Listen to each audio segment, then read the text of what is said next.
You call that a hull breach? Back home, we called that Tuesday, bellowed Lieutenant Jack Fenner as he strapped himself to a magnetic tether and stepped into the vacuum of space, a welding torch in hand. Around him, chaos reigned. The freighter stalwart was barely holding together, its engines sputtering as plasma fire from the alien aggressors lit up the void. Fenner didn't flinch. He didn't even glance at the battle. His job wasn't to fight. His job was to fix. And no one fixed ships mid-battle like humans. The stalwart's bridge was another story. Commander Horvath stood drenched in sweat, barking orders to the crew. Keep those shields rotating. Engines at 60% power. Get us some maneuverability. And someone, for the love of all that's left, tell Fenner to stop using his torch like it's a magic wand. He's out there again. Ensign Drake groaned, watching on the external feed as Fenner floated across the ship's exterior, casually patching a massive gash in the hull. That man's insane, he muttered. No, Horvath said, his voice grim but certain. He's human, and that's why we're still alive. Across the battlefield, the alien warships, sleek and bristling with weapons, moved like predators closing in on wounded prey. Their commanders, towering six-limbed warriors from the Ulic Dominion, had expected this battle to be over in minutes. They had underestimated their enemy, or rather, they had underestimated the humans on board. Ulic Captain Karen watched the battle unfold from his ship, the Vorex command deck. His 6 eyes scanned every detail, his claws tapping a rhythm of irritation against the armrest of his chair. The human vessel should have been drifting debris by now, yet somehow it clung to life, defying logic. Karen's second-in-command, a younger warrior named Tro, dared to voice what others were thinking. Captain, their tactics are unusual. Their engineers are conducting repairs mid-combat. It's madness, Karen interrupted, his tone sharp yet effective. They fight like no other species. On the stalwart, Fenner didn't hear or care about the awe his actions inspired. His call crackled to life as Petty Officer Ramirez called out, "Lieutenant, incoming debris." "Can you move any faster?" Fenner grunted, one hand securing a patch over the ruptured hull while the other adjusted the flame of his torch. "If I go any faster, you're going to call me a magician instead of an engineer. Tell the captain to give me 5 more minutes." "You've got 2, Ramirez replied, just as the freighter shuddered as another barrage slammed into its shields. Fenner clung tightly to his tether, the vibrations rattling his teeth. 2 minutes it is then, he said, grinning despite the chaos. Wouldn't want to disappoint the audience. And what an audience it was. The alien fleet had halted its advance, watching in stunned disbelief as Fenner finished his repair, gave the patched hull a good solid thump for good measure, and casually drifted back toward the airlock. To them, it was as if the humans were taunting them. What kind of species worked on their ships while under fire? Surely these creatures didn't value their lives, or perhaps they valued victory so much that fear simply didn't factor in. Karen's claws stopped tapping. He leaned forward. They are either fools or warriors without equal. Either way, their recklessness cannot go unchallenged. Prepare the boarding teams. On the stalwart, Horvath read the enemy's movements and groaned. They're coming in close. Fenner, get back inside. We're about to have uninvited guests. Fenner had barely stepped through the airlock when the first Ulic boarding pod struck the freighter with a resounding clang.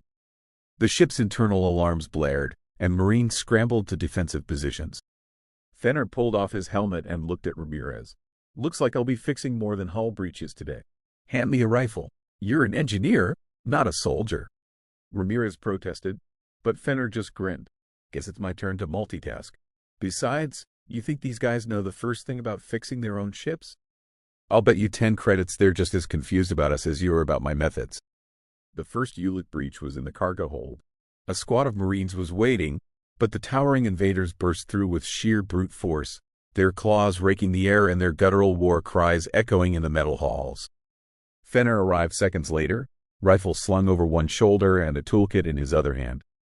He surveyed the chaos with an almost bored expression. Great, they brought friends, he muttered, dropping to one knee.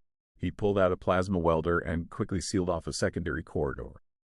One Ulic soldier turned toward him, its glowing eyes narrowing. Fenner raised his rifle and fired 2 quick shots, dropping the alien before returning to his makeshift repairs.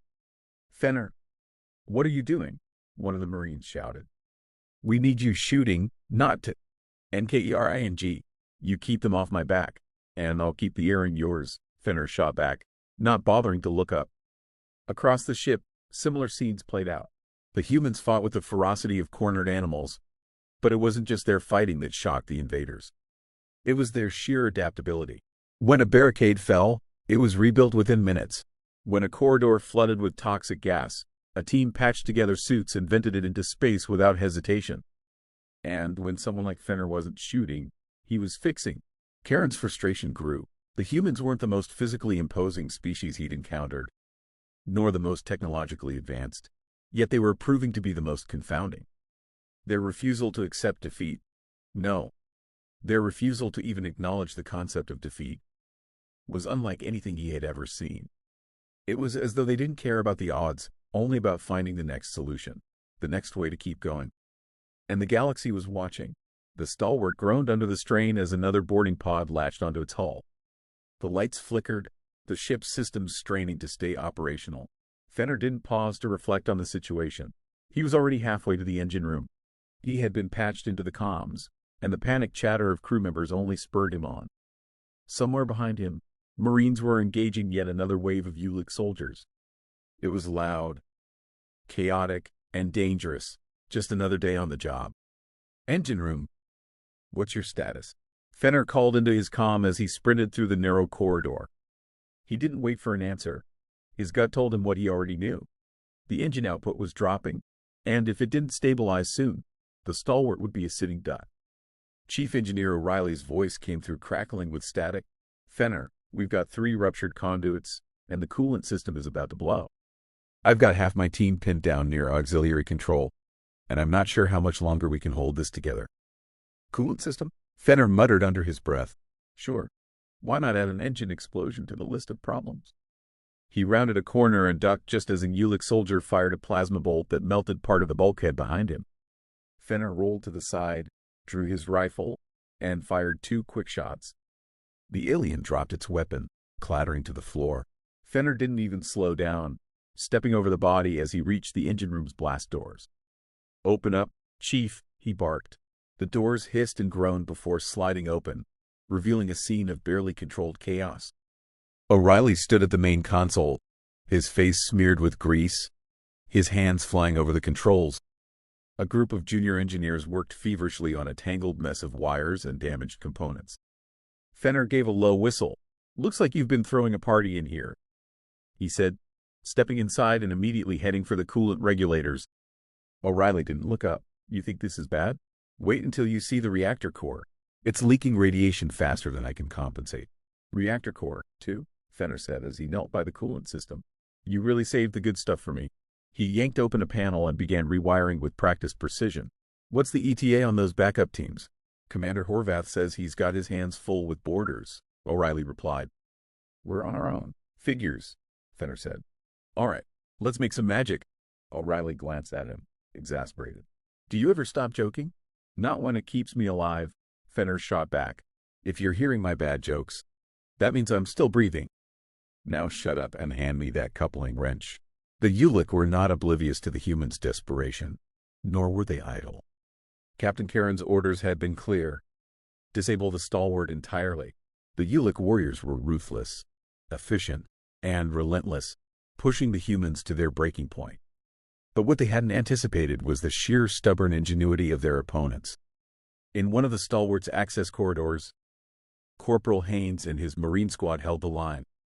Plasma bolts scorched the walls as the Ulic advanced, their heavy armor shrugging off the humans' smaller weapons. Haynes ducked behind cover and yelled, "Where's Fenner? Didn't he say he was patching something up down here?" As if summoned, Fenner's voice crackled over the comm. "I'm on my way, Haynes. Don't get too comfortable." Seconds later, a small explosion rocked the corridor. Fenner emerged from a maintenance hatch, hauling a modified plasma cutter. He grinned as the Marines gawked at him. "Improvised turret," he explained, setting the device down. "It's ugly, but it'll buy you time." The plasma cutter roared to life, spraying bolts at the advancing Ulic. Fenner ducked back into the hatch, motioning for Haynes to follow. "That thing won't last forever. Let's reroute these boarders to a nice dead end." "Yeah," Haynes gestured for his squad to move.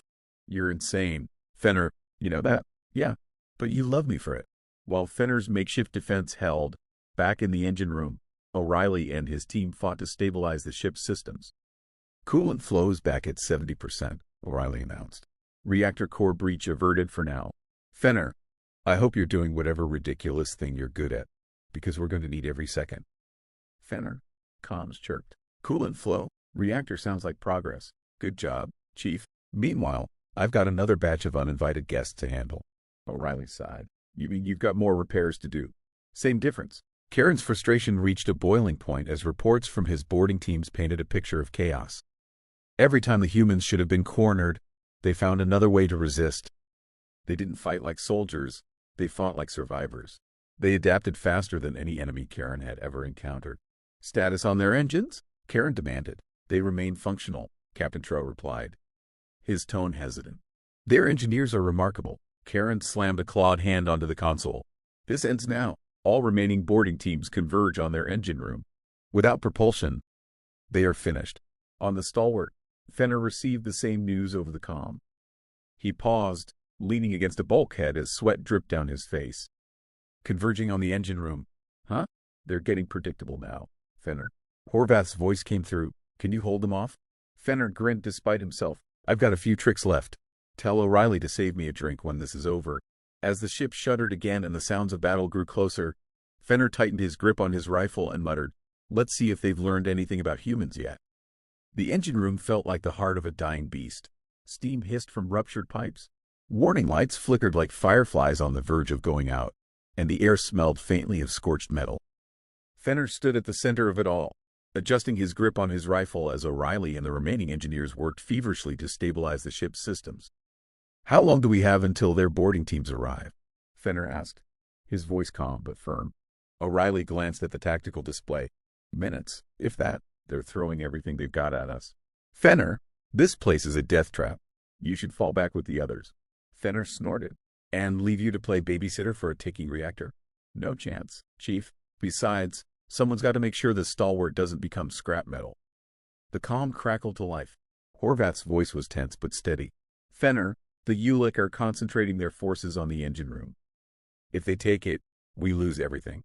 You need to hold. Fenner's grin was audible in his reply. Don't worry, Commander. Holding is what we do best. The moment the comm went silent, the bulkhead at the far end of the engine room shuddered violently. The first breach came seconds later, a deafening crash as a boarding pod latched on and blew open the door. Ulick warriors poured in, their war cries echoing off the steel walls. Engineers, get to cover, Fenner shouted as he took aim. His rifle spat plasma bolts, cutting down the first invader before they even cleared the threshold. The others surged forward, relentless and unyielding. O'Reilly dubbed behind a console, barking orders to his team. Keep the system stable. Fenner can't hold if we lose the reactor. Fenner's voice rang out over the chaos. Less talking, more fixing, Chief. The Ulick advanced in waves, their claws and plasma rifles gleaming under the flickering emergency lights. Fenner moved like a man possessed, darting between cover points and firing precise shots that slowed their momentum. He wasn't fighting to win. He was fighting to buy time.